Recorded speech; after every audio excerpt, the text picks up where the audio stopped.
midst of a vast ocean of material prosperity, 100 years later,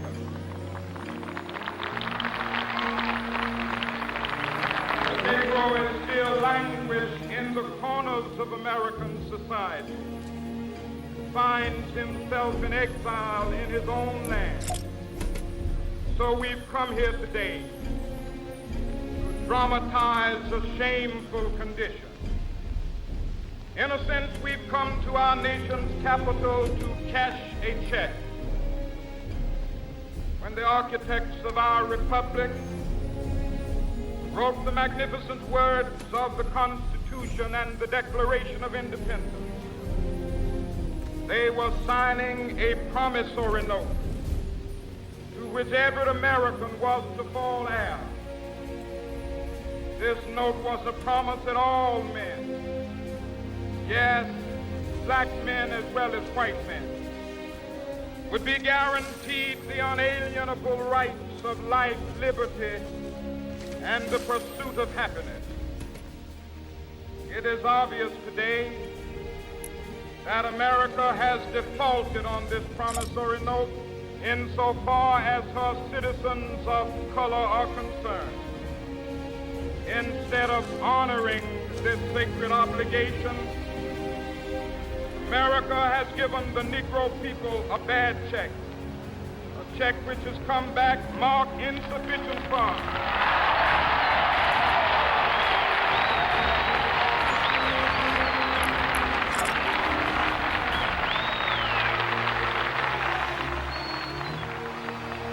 But we refuse to believe that the Bank of Justice is bankrupt. Don't have a good day. Have a great day. We refuse to believe that there are insufficient funds in the great vaults of opportunity of this nation. So we've come to cash this check, a check that will give us upon demand the riches of freedom and the security of justice.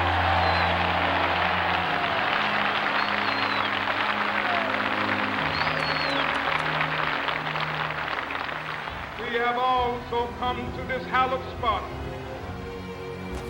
to remind America of the fierce urgency of now. This is no time to engage in the luxury of cooling off or to take the tranquilizing drug of gradualism.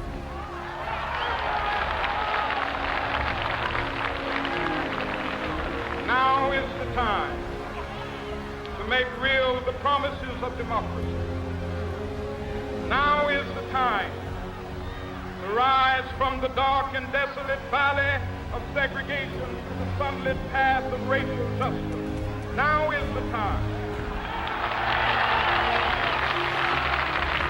to lift our nation from the quicksands of racial injustice to the solid rock of brotherhood. Now is the time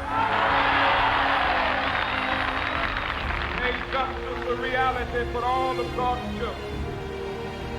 It would be fatal for the nation to overlook the urgency of the moment. This sweltering summit of the Negro's legitimate discontent will not pass until there is an invigorating autumn of freedom and equality. 1963 is not an end, but a beginning. Those who hope that the Negro needed to blow off steam and will now be content will have a rude awakening if the nation returns to business as usual.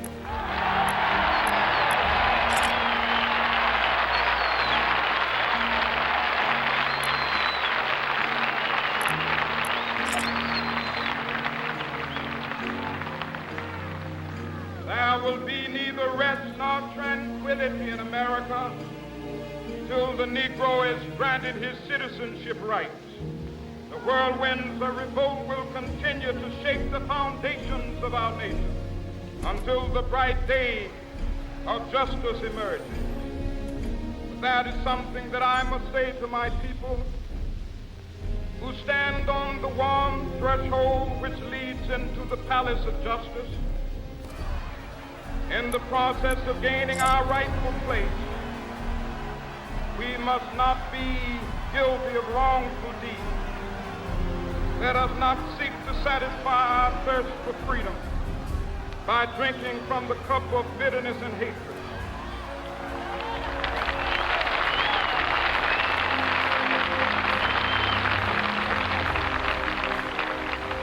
We must forever conduct our struggle on the high plane of dignity and discipline. We must not allow our creative protests to degenerate into physical violence. Again and again, we must rise to the majestic heights of meeting physical force with soul force. The marvelous new militancy which has engulfed the Negro community must not lead us to a distrust of all white people. For many of our white brothers, as evidenced by their presence here today, have come to realize that their destiny is tied up with our destiny.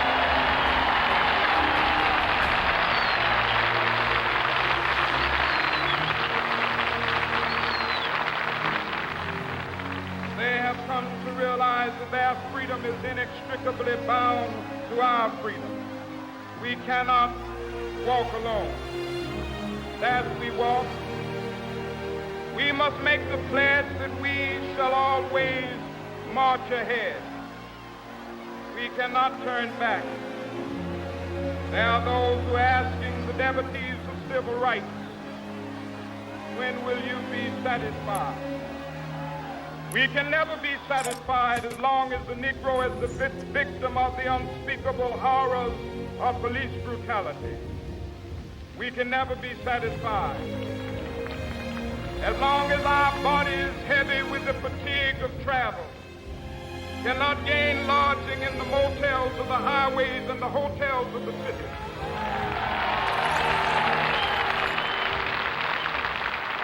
We cannot be satisfied as long as the Negro's basic mobility is from a smaller ghetto to a larger one.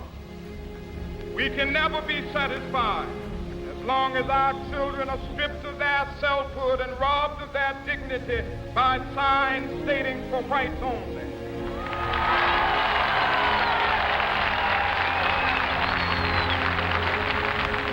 We cannot be satisfied as long as a Negro in Mississippi cannot vote and a Negro in New York believes he has nothing for which to vote.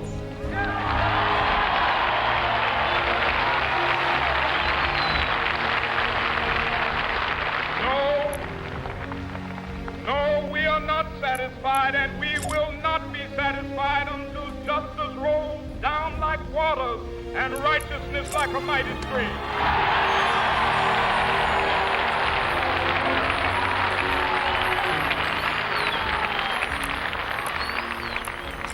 I am not unmindful that some of you have come here out of great trials and tribulations. Some of you have come fresh from narrow jail cells. Some of you have come from areas where your quest for freedom left you battered by the storms of persecution, staggered by the winds of police brutality. You have been the veterans of creative suffering. Continue to work with the faith that unearned suffering is redemptive. Go back to Mississippi. Go back to Alabama. Go back to South Carolina. Go back to Georgia. Go back to Louisiana. Go back to the slums and ghettos of our northern cities.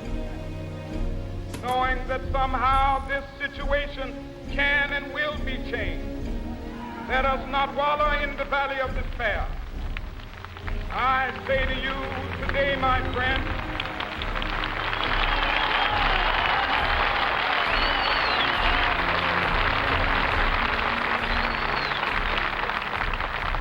so even though we face the difficulties of today and tomorrow, I still have a dream. It is a dream deeply rooted in the American dream. I have a dream that one day this nation will rise up live out the true meaning of its creed. We hold these truths to be self-evident, that all men are created equal.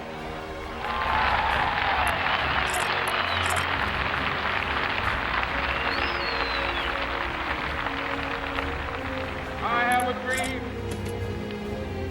that one day on the red hills of Georgia, sons of former slaves and the sons of former slave owners will they be able to sit down together at the table of brotherhood. I have a dream that one day, even the state of Mississippi, a state sweltering with the heat of injustice, sweltering with the heat of oppression, be transformed into an oasis of freedom and justice. I have a dream. My poor little children will one day live in a nation where they will not be judged by the color of their skin, but by the content of their character. I have a dream today.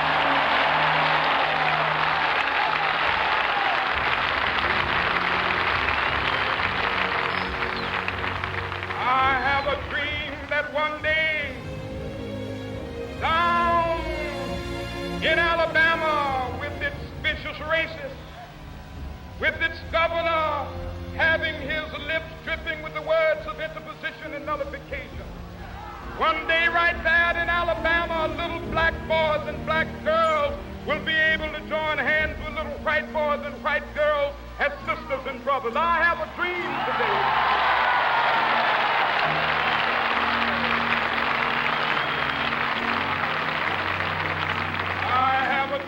That one day every valley shall be exalted, every hill and mountain shall be made low, the rough places will be made plain, and the crooked places will be made straight, and the glory of the Lord shall be revealed, and all flesh shall see it together. This is our hope. This is the faith that I go back to the South with. With this faith, we will be able to hew out of the mountain of despair a stone of hope. With this faith, we will be able to transform the jangling discords of our nation into a beautiful symphony of brotherhood. With this faith, we will be able to work together, to pray together, to struggle together, to go to jail together, to stand up for freedom together, knowing that we will be free one day.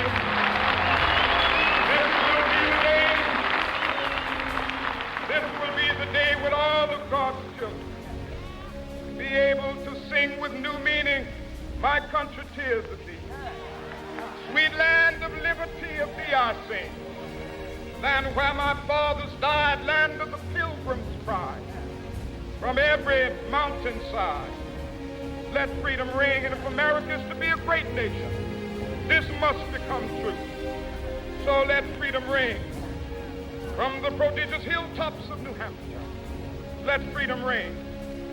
From the mighty mountains of New York, let freedom ring. From the hiking Alleghenies of Pennsylvania, let freedom ring. From the snow-capped Rockies of Colorado, let freedom ring. From the curvaceous slopes of California.